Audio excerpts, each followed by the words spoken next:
کہ اے مسلمانوں تم ایمان لا کر نیکا مال صدقات اور خیرات سے بے نیاز نہ ہو جانا، کیونکہ تم اصل تقویٰ یا پوری کامیابی یا جنت کا اعلیٰ مقام یا رب تعالیٰ کی رضا اس وقت تک نہیں پا سکتے جب تک کہ اپنی پیاری چیزوں میں سے بھی اللہ تعالیٰ کی راہ میں خرچ نہ کرو۔ اعوذ باللہ من الشیطان الرجیم، بسم اللہ الرحمن الرحیم۔ لاں ہرگز نہیں، تنال البرا تم پہنچو گے نیکی کو، حتیٰ جب تک کہ تنفقو تم خرچ کرو، مما اس سے جو تحبون جس سے تم محبت رکھتے ہو۔ پچھلی آیت میں ارشاد ہوا تھا کہ اگر کفار زمین پر سونا بھی فدیہ کر دیں تو وہ عذاب سے نہیں بچ سکتے۔ اب ارشاد ہو رہا ہے کہ اگر مسلمان اپنی تھوڑی سی پیاری چیز بھی خیرات کریں تو وہ عذاب سے بچ جائیں گے اور اللہ کی رحمتیں پا لیں گے۔ غرض یہ کہ پچھلی آیتوں میں مردودوں کا ذکر تھا اور اب اللہ کے محبوب لوگوں کا ذکر ہے۔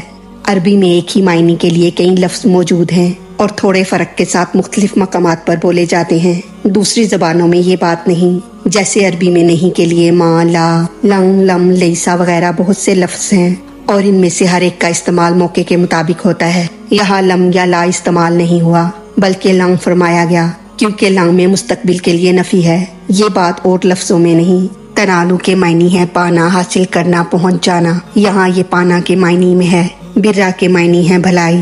خیال رہے کہ ہر بھلائی اور نیکی نجات کا ذریعہ ہے۔ اگر یہاں بر سے مراد بندے کی بھلائی ہے تو اس سے جنت مراد ہے، یا قبر کی وسعت، یا ایمان پر خاتمہ، یا پرہیزگاری کی زندگی، یا نیکا مال کی توفیق مراد ہے۔ یعنی تم اس وقت تک برا کا درجہ نہ پا سکو گے۔ اور اگر برا سے رب کا کرم یا مہربانی مراد ہو تو اس سے مراد راضی ہونا اور گناہ معاف کرنا وغیرہ ہوگا، یعنی تم اللہ کا فضل اور کرم نہیں پا سکتے۔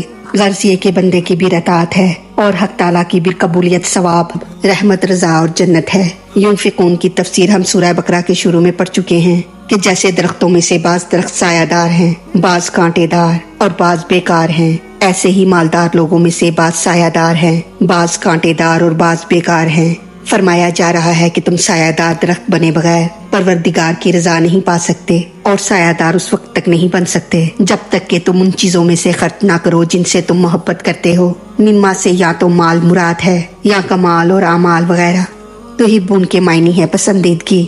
وما اور جو تنفقو تم خرچ کرو گے، من شیئن کوئی چیز، فإن اللہ پس بے شک اللہ تعالیٰ بھی اس کو علیم جاننے والا ہے۔ یعنی جو چیز بھی تم خرچ کرو گے اللہ اس چیز کو، تمہاری نیت کو خوب جاننے والا ہے، اور وہ تمہارے دلی جذبے کو بھی جانتا ہے۔ یعنی جیسا تمہارا خرچ ہوگا ویسی ہی اس کی جزا ہوگی، کیونکہ پروردگار ہر چیز کو جانتا ہے۔ اب اس آیت کا خلاصہ اس طرح ہے کہ اے مسلمانوں تم ایمان لا کر نیکا مال صدقات اور خیرات سے بے نیاز نہ ہو جانا، کیونکہ تم اصل تقویٰ یا پوری کامیابی یا جنت کا اعلیٰ مقام یا رب تعالیٰ کی رضا اس وقت تک نہیں پا سکتے جب تک کہ اپنی پیاری چیزوں میں سے بھی اللہ تعالیٰ کی راہ میں خرچ نہ کرو۔ جو بھی چھوٹی بڑی چیز تم اخلاص کے ساتھ خرچ کرو گے اس کا ثواب پاؤ گے، کیونکہ ہم تمہارے صدقے سے بھی خبردار ہیں اور تمہاری نیتوں سے بھی۔ اللہ تعالیٰ ہماری غلطیوں کو معاف فرما کر ہمارا پڑھنا سننا اپنی بارگاہ میں قبول فرمائے، ہمیں دین و دنیا کی تمام نعمتیں عطا فرمائے اور ہمیں عمل کی توفیق عطا فرمائے۔ آمین یا رب العالمین۔ وما علینا الا البلاغ المبین۔